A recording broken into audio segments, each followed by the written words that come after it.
শুভ সকাল বন্ধুরা। আজ হলো ৮ ডিসেম্বর সোমবার। আজকের সকালের বিশেষ বিশেষ খবর হলো ১০,০০০ টাকার চেক মহিলা উদ্যমিতা প্রকল্পের সূচনা মাত্র। প্রত্যেক মহিলা লাখপতি দিদি না হওয়া পর্যন্ত এই প্রকল্প অব্যাহত থাকবে, রবিবার বলেছেন মুখ্যমন্ত্রী হিমন্ত বিশ্ব শর্মা।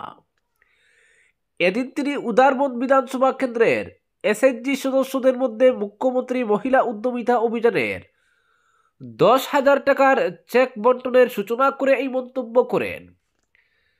এদিন উদারবন্দের ১৫,৩০১ জন মহিলার মধ্যে চেক বন্টনের সূচনা করেন মুখ্যমন্ত্রী। এ উপলক্ষে উদারবন দুর্গানগর নয়ারাম এইচ স্কুলের খেলার মাঠে আয়োজিত অনুষ্ঠানে মুখ্যমন্ত্রী বলেন, মহিলা সমাজকে আর্থিকভাবে স্বাবলম্বী করার লক্ষ্যে রাজ্য সরকারের গ্রহণ করা এই অভিযানের অধীনে রাজ্যের এসএইচজির ৪০ লক্ষ সদস্যের বহু সংখ্যক ইতিমধ্যে ১০,০০০ টাকা করে প্রথম কিস্তির চেক পেয়েছেন। বাকিরাও শীঘ্রই এই চেক পাবেন। দুদিনের বরাক উপত্যকা সফরে তিনি শনিবার হাইলাকান্দি বিধানসভা কেন্দ্রের ১৭,৭১৪ দোলাইয়ে ২০,০৪৫ জন মহিলার মধ্যে চেক বন্টনের পর রবিবার উদারবন্দে ১৫,৩০১ জনকে চেক দেওয়া হয়েছে বলে জানান তিনি। বলেন, প্রধানমন্ত্রী নরেন্দ্র মোদী দেশের ৩ কোটি মহিলাকে ব্যবসার মাধ্যমে বার্ষিক ১ লক্ষ টাকার অধিক উপার্জন করার মতো লাখপতি দিদি বা লাখপতি বাইদেউ হিসেবে গড়ে তোলার লক্ষ্য নির্ধারণ করেছেন। একই আদর্শে রাজ্য সরকারের তরফে আসামের ৪ লক্ষ এসএইচজির সঙ্গে জড়িত ৪০ লক্ষ মহিলাকে লাখপতি বাইদেউ হিসেবে গড়ার জন্য মুখ্যমন্ত্রী মহিলা উদ্যমিতা অভিযান হাতে নেওয়া হয়েছে। মুখ্যমন্ত্রী বলেন, রবিবার বিতরণ করা ১০,০০০ টাকার চেকটি এই প্রকল্পের শুরু মাত্র। প্রত্যেক সদস্য লাখপতি বাইদেউ না হওয়া পর্যন্ত এই প্রকল্প অব্যাহত থাকবে, কিন্তু এর জন্য মহিলারা এই অর্থ সঠিকভাবে ব্যবহার করতে হবে। মুখ্যমন্ত্রী বলেন, উদ্যমিতা তহবিল হিসেবে লাভ করা প্রথম কিস্তির অর্থ মহিলারা নিজের এসএইচজিতে জমা করলে ১ লক্ষ টাকার তহবিল হবে। এই তহবিল দিয়ে তারা সবাই মিলে কোনো ব্যবসা শুরু করতে পারেন বা নিজে ব্যক্তিগতভাবে কোনো ব্যবসায় বিনিয়োগ করতে পারেন, আর না হলে পরিবারের পূর্বে থেকে থাকা কোনো ব্যবসা সম্প্রসারণের কাজেও বিনিয়োগ করতে পারেন।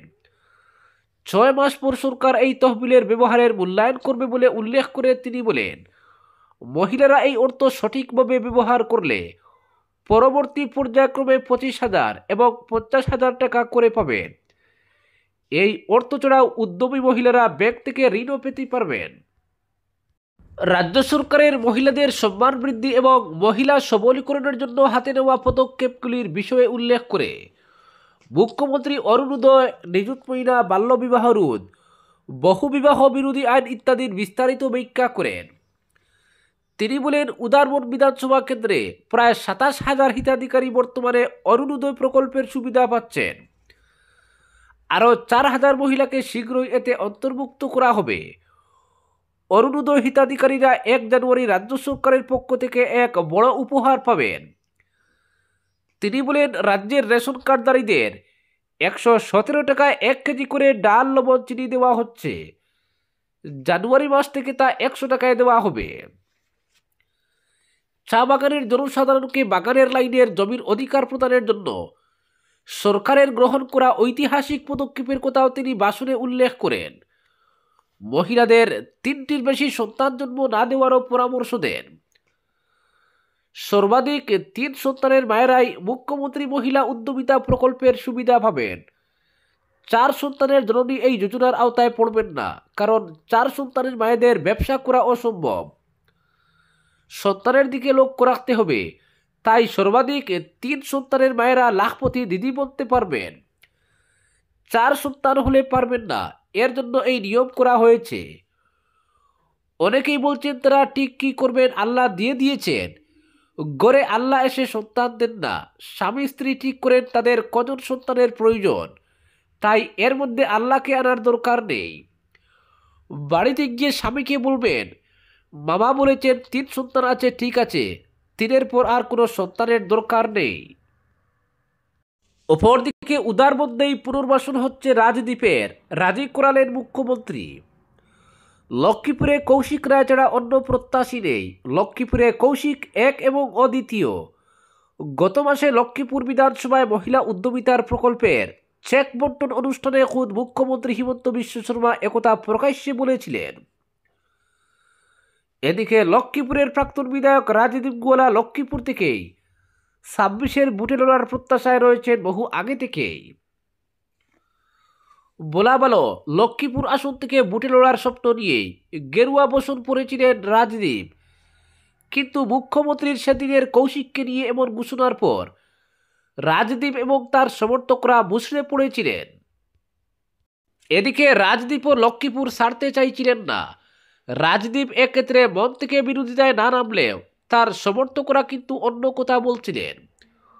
ফলে বাস্তব পরিস্থিতিতে বাগানবুটে একটা বিরাট প্রভাব পড়ার আশঙ্কা তৈরি হয়েছিল। এবার লক্ষ্মীপুর আসনকে কণ্টকমুক্ত করতে এক মোক্ষম চাল দিয়ে গেলেন মুখ্যমন্ত্রী শর্মা। রাজদীপের সঙ্গে বৈঠক করে রীতিমতো তাকে লক্ষ্মীপুর ছাড়া অন্য আসনে বুটে লড়ার পরামর্শ দিয়ে গেলেন। সূত্রে খবর, মুখ্যমন্ত্রী রাজদীপ গোয়ালাকে উদারবন্দ আসনে লড়ার একরকম ইঙ্গিতও দিয়ে গেছেন। আসলে মুখ্যমন্ত্রীর সঙ্গে রাজদীপের আকস্মিক বৈঠক কাছাড়ের গেরুয়া রাজনীতিতে আলোচনার কেন্দ্রবিন্দু হয়ে দাঁড়িয়েছে। কারণ এই বৈঠকে যেমন তৈরি হয়েছে নয়া সমীকরণ, তেমনি রাজদীপকে সামনে রেখে নয়া শখ কষতে পারে বিজেপি, এমনটাই মনে করছে রাজনৈতিক বিশেষজ্ঞ মহল। লক্ষ্মীপুরে বিধানসভায় নির্বাচন লড়ার জন্য দল আগামী বছর টিকিট দেবে কিনা তা এক সময় ছিল সংশয়ের দোলাচলে। ফলে এতদিন তার রাজনৈতিক ভবিষ্যৎ এক অনিশ্চয়তার ঘেরা ঢুকেছিল। তাই তার রাজনৈতিক অবস্থান নিয়ে মাঝে মধ্যে কৌতূহল দেখা দেয় গেরুয়া রাজনীতিতে। আর এমন আবহে মুখ্যমন্ত্রীর সফরে রাজদীপ গোয়ালার বৈঠক নয়া সমীকরণ তৈরি করেছে। মন্ত্রী কৌশিক রায়ের হাত ধরে প্রথমবারের মতো লক্ষ্মীপুরে খাতা খুলেছে বিজেপি। 2021 সালে প্রথম পদ্মফুল ফুটে প্রাক্তন বিধায়ক রাজদীপ গোয়ালার পরিবারের খাসতালুক লক্ষ্মীপুরে। 21-এর নির্বাচনের আগে হিমন্ত বিশ্ব শর্মার হাত ধরে গেরুয়া বসন পড়েছিলেন রাজদীপ। সেবার বিজেপির টিকিটে লড়তে চেয়ে কংগ্রেস ছেড়েছিলেন তিনি। আগামী বছর লক্ষ্মীপুর কেন্দ্র থেকেই বিজেপির টিকিটে লড়ার প্রত্যাশায় তিনি, কিন্তু প্রথমবার বিধায়ক হওয়ার পরই মুখ্যমন্ত্রীর গুড বুকে থাকা কৌশিক রায় মন্ত্রীপদ পাওয়ার পর আরও প্রভাবশালী হয়ে ওঠেন। তিনি যে লক্ষ্মীপুর ছাড়ছেন না তা শুরু থেকেই তার বডি ল্যাঙ্গুয়েজেই পরিষ্কার। ফলে রাজদীপের রাজনৈতিক অবস্থান কি হবে সেদিকে নজর রাখা উৎসুকের সংখ্যা নেহাত কম নয়। বাগানবাসী থেকে শুরু করে বিজেপির নেতা কর্মীরাও রাজদীপের রাজনৈতিক ভবিষ্যৎ নিয়ে কৌতূহল প্রকাশ করেন বিভিন্ন সময়। ফলে রাজদীপকে উদারবন্দ বিধানসভায় পাঠিয়ে কথা রাখতে পারেন মুখ্যমন্ত্রী, এমনটাই চর্চা চলছে বিগত 1.5-2 বছর ধরে।